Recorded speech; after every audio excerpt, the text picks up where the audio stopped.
Halo sedulur kabeh, piye kabare? Moga sehat terus yo. Selamat menonton alur cerita film Aspal tahun 2019.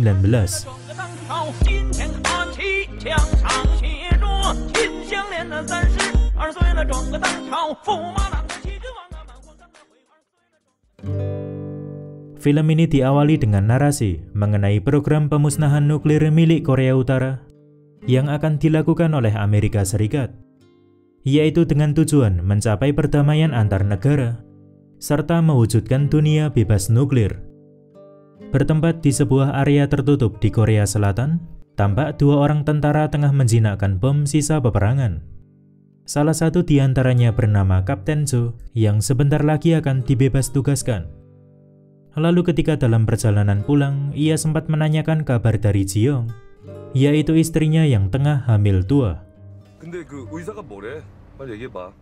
Namun tak berselang lama, tiba-tiba terjadilah sebuah gempa besar. Lantas hal ini membuat banyak warga panik, tidak terkecuali Kapten Jo yang berusaha menjauh dari pusat keramaian. Setelah melewati berbagai macam rintangan,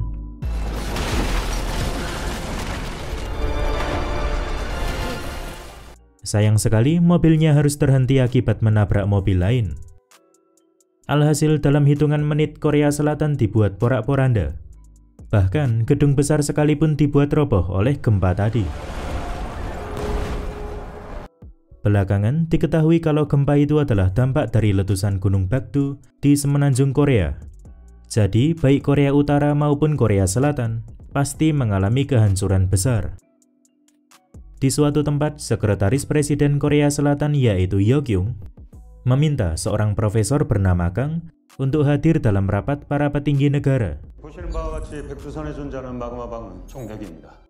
Berdasarkan penelitian, Gunung Bakdu memiliki 4 ruang magma, yang salah satunya telah meledak beberapa jam lalu, sedangkan sisanya akan meledak secara berurutan.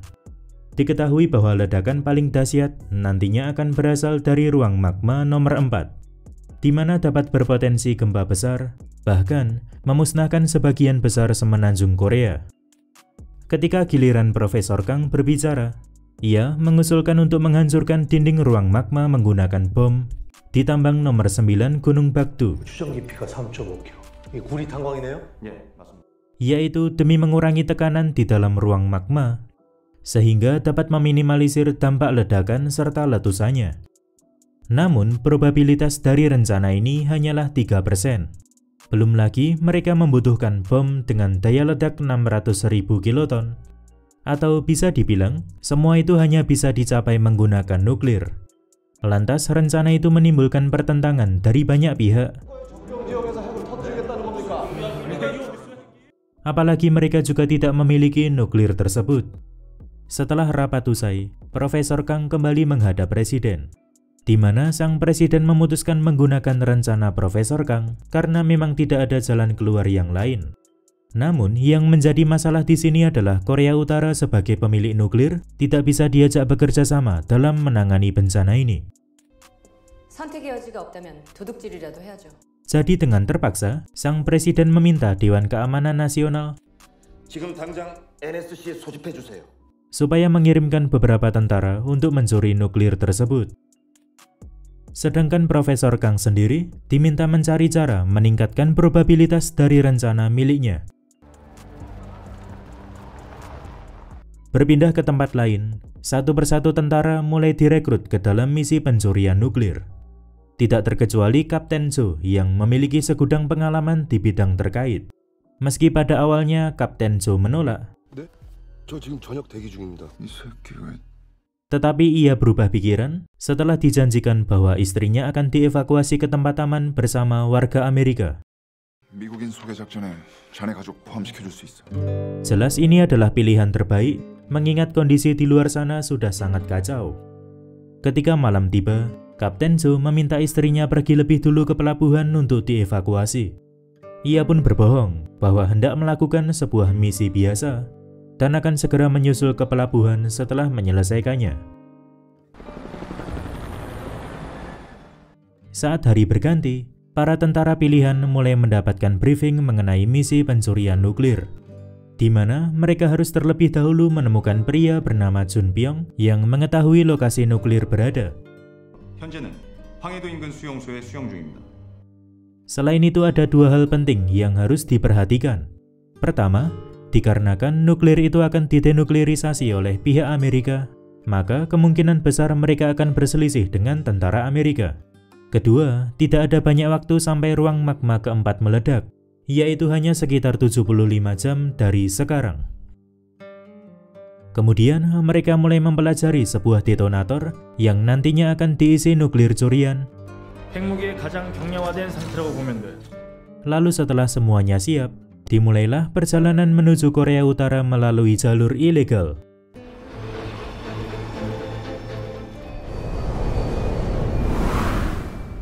Di sini ada dua pesawat dengan dua tim berbeda di dalamnya, yaitu tim Alpha sebagai ahli tempur, serta tim Bravo sebagai ahli teknis. Namun, di tengah perjalanan, kedua pesawat ini mengalami sebuah insiden, di mana bagian engine pesawat terbakar. Akibat terkena silikon abu vulkanik dari letusan gunung sebelumnya. Alhasil pesawat tim Alpha jatuh lebih dulu hingga hancur, sementara tim Bravo sempat menyelamatkan diri dengan melompat dari pesawat. Keadaan pun kian menegangkan ketika Kapten Cho harus mengambil sebuah kotak hitam berisikan peta tambang serta pelacak GPS dari pesawat tim Alpha.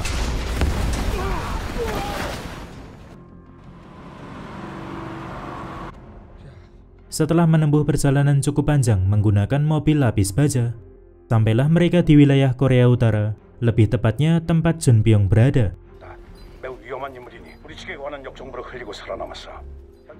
Diketahui bahwa Jun Pyong adalah agen khusus angkatan bersenjata yang menyamar menjadi anggota Kedutaan Besar Korea Utara. Tetapi kini ia ditahan akibat ketahuan membocorkan informasi ke Korea Selatan.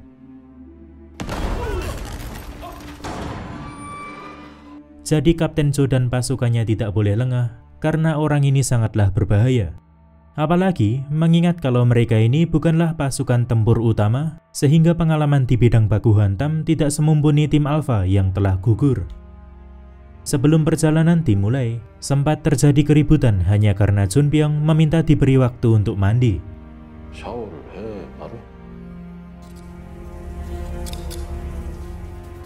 Tetapi saat permintaan itu dikabulkan tanpa disangka-sangka, ternyata ia telah mencuri peta tambang dari Kapten Cho lalu memakannya. Padahal peta itu dibutuhkan untuk mengetahui lokasi dinding ruang magma tempat nuklir akan diledakkan. Bahkan, ia juga mengeluarkan GPS dari dalam tubuhnya, seperti tengah merencanakan kabur dari Kapten Cho. Barulah ketika perjalanan dimulai, Kapten Cho menyadari kalau tas berisikan peta tambang hilang. Lantas dengan terang-terangan Jun Pyong mengaku telah memakannya, sehingga membuat tentara bernama Tae-si marah besar. Alhasil, walaupun nantinya para tentara telah mendapatkan nuklir yang dicari, mereka akan tetap membutuhkan Jun Pyong. Singkat cerita, mereka berhenti di suatu tempat karena Kapten Cho menerima informasi baru dari markas pusat. Namun, di saat bersamaan Jun Pyong yang tengah buang air besar, seketika menghajar Tae-si lalu segera kabur dari sana. Beruntunglah, para tentara masih belum terlambat untuk mengikuti jejaknya. Di tempat lain, Jun Pyong telah sampai di rumahnya. Ia pun segera mengganti baju, membekali diri dengan pistol, serta mengisi tenaga.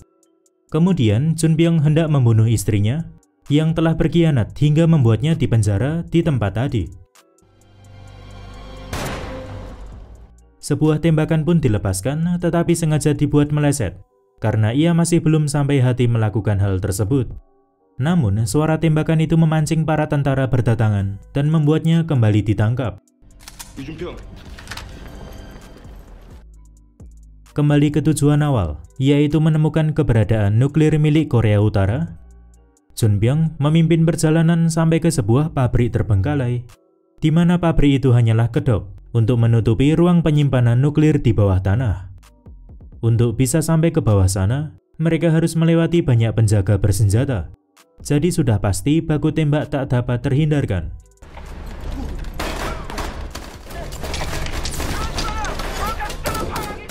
Meski sempat dibuat kewalahan akibat kepungan penjaga, pada akhirnya pihak Kapten Cho mampu menguasai keadaan di tempat itu.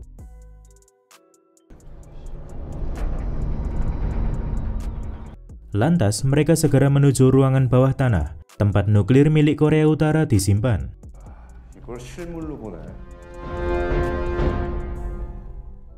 Di sini Jun Byung dirantai pada tiang besi dan tanpa berlama-lama, Kapten Cho serta pasukannya mulai melepaskan ke-6 nuklir yang sudah terpasang pada 6 rudal besar. Lalu nuklir yang telah dilepaskan dimasukkan ke dalam detonator. Ketika mereka semua tengah sibuk melucuti satu persatu rudal, tiba-tiba terjadi sebuah gempa. Dampak letusan kedua Gunung Bakdu. Kejadian ini pun juga berimbas pada Ji-young yang tengah dalam perjalanan menuju pelabuhan, sehingga ia harus bertaruh nyawa karena jembatan mulai runtuh. Ditambah lagi adanya sebuah gelombang tsunami. Untunglah Jun Byung berhasil melepaskan borgolnya dari tiang, lalu mengganjal pintu ruang bawah tanah yang mulai tertutup akibat mendeteksi bencana, supaya para tentara bisa kabur dari sana.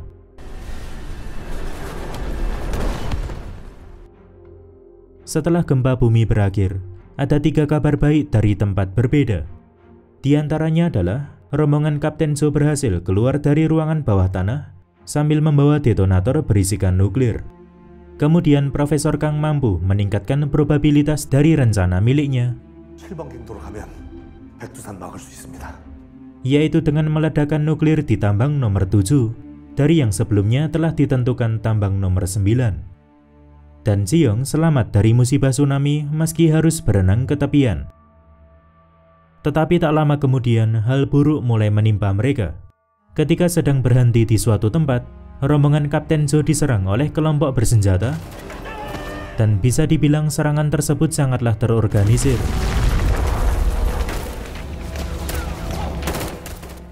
Dan pantas saja, ternyata itu adalah tentara Amerika yang hendak merebut nuklir dari mereka. Walaupun sempat melawan bahkan meledakkan sebuah truk untuk mengalihkan perhatian, mereka tetap saja tersudut hingga terluka parah. Alhasil, Jun Byung mengambil alih mobil baja, lalu mengajak Kapten Cho bergegas pergi dari sana. Namun di luar dugaan, di dalam mobil Kapten Cho tidak mendapati anggota tim Bravo yang lain. Itu semua karena Jun Byung mempunyai sebuah niatan terselubung. Jadi, ia akan menyerahkan nuklir itu pada seorang mafia asal Tiongkok sebagai syarat menebus anaknya yang tengah diculik dan disandra. Tidak berhenti sampai di situ, kabar buruk juga menimpa markas pusat tentara Korea Selatan, di mana tentara Amerika datang ke sana dengan tujuan menghentikan jalannya operasi yang dinilai ilegal. Di sini, pihak Amerika merasa lebih berhak atas nuklir itu, karena memang sejak awal mereka telah mencanangkan untuk melakukan denuklirisasi sesuai kesepakatan dengan Korea Utara. Kejadian ini pun membuat Profesor Kang mengundurkan diri dari tugas, padahal ia telah menyempurnakan rencananya. Bahkan, Pak Presiden sekalipun tidak bisa berbuat apa-apa. Di tempat lain, Kapten Cho berniat melepaskan borgol selagi ada kesempatan. Namun sayang sekali, gerak-geriknya itu diketahui oleh Jun Byung. Meski Kapten Cho telah berusaha memacu mobil dengan kencang supaya Jun Byung terjatuh,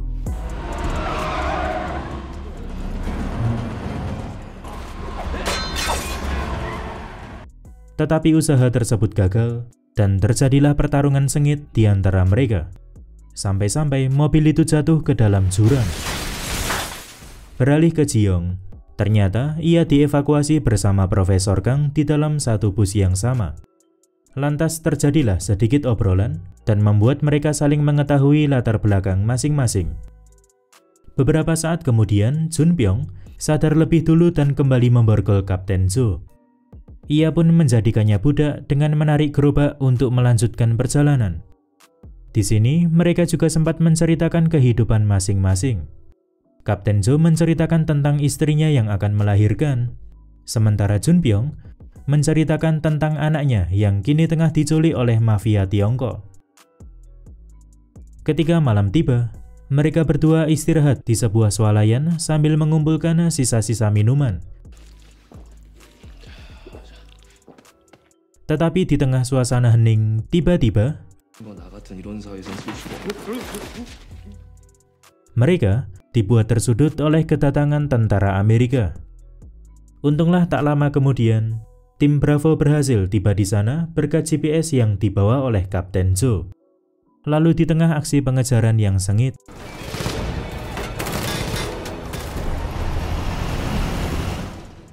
seketika terjadilah letusan ketiga Gunung Baktu.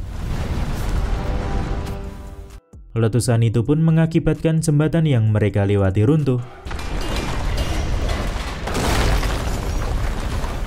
Bahkan detonator hampir terjatuh. Sampai akhirnya, rombongan Kapten Jo berhasil selamat, sedangkan mobil tentara Amerika berjatuhan ke jurang.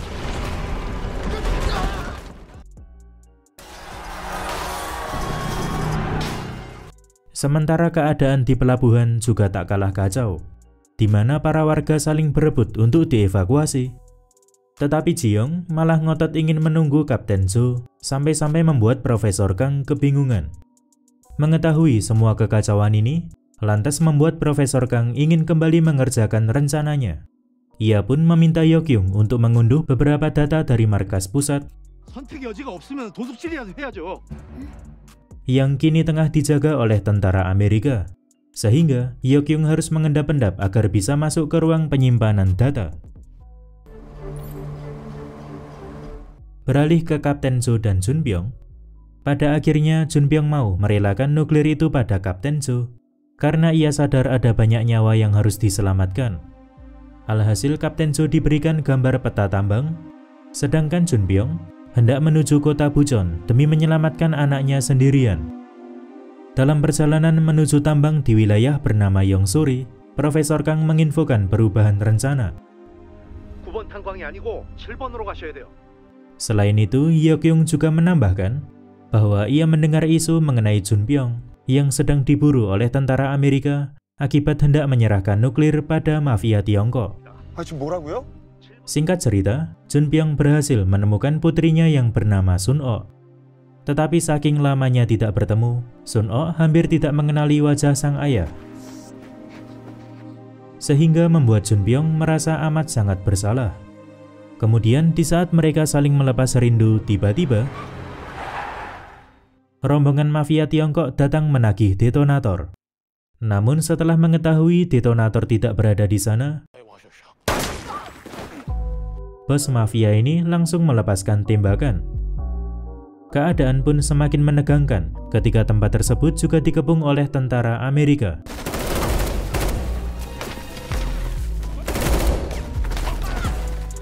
Lalu kekacauan ini seketika meredam berkat kedatangan Kapten Jo ke TKP sambil membawa detonator. Ia pun secara terang-terangan menunjukkan detonator yang sudah diaktifkan dan akan meledak tak lama lagi. Karena tentara Amerika dan para mafia tahu betul kalau hitungan mundur detonator tidak bisa dihentikan dengan cara apapun, lantas mereka beranjak pergi demi menghindari ledakan besar. Kemudian, Kapten Jo meminta anggota timnya untuk segera meninggalkan lokasi. 병원으로 바로 이송하고 작전본부 가 있어. Begitu pula Junpyong yang pamit kepada Sun-ok karena ia hendak pergi bersama Kapten Jo. Dalam perjalanan menuju tambang, Kapten Jo juga sempat menelpon Jiyoung, di mana ia seperti mengucapkan salam perpisahan. Tetapi Jiyoung tetap yakin bahwa suaminya itu akan pulang dengan selamat. Di saat bersamaan, Gunung Baktu mulai menunjukkan tanda-tanda akan meletus. Alhasil mereka harus bergegas menuju titik lokasi peledakan di dalam tambang, sambil terus diburu waktu yang semakin menipis.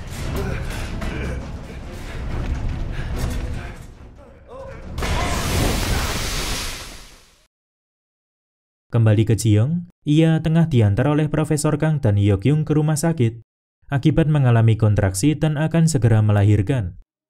Sementara itu Junpyeong melakukan hal tak terduga, di mana ia masuk ke dalam lift sambil membawa detonator, lalu mengunci lift tersebut. Ia pun meminta Kapten Jo segera meninggalkan tambang, serta memohon agar Kapten Jo mau merawat Sun-ok di kemudian hari. Sampai akhirnya Junpyeong benar-benar menuju pusat tambang sendirian. Jadi mau tidak mau Kapten Jo harus pergi meninggalkannya.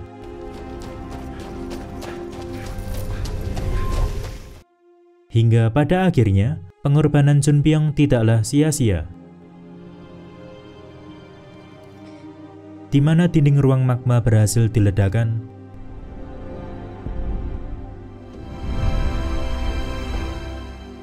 sehingga membuat letusan dahsyat Gunung Bakdu tidak terjadi.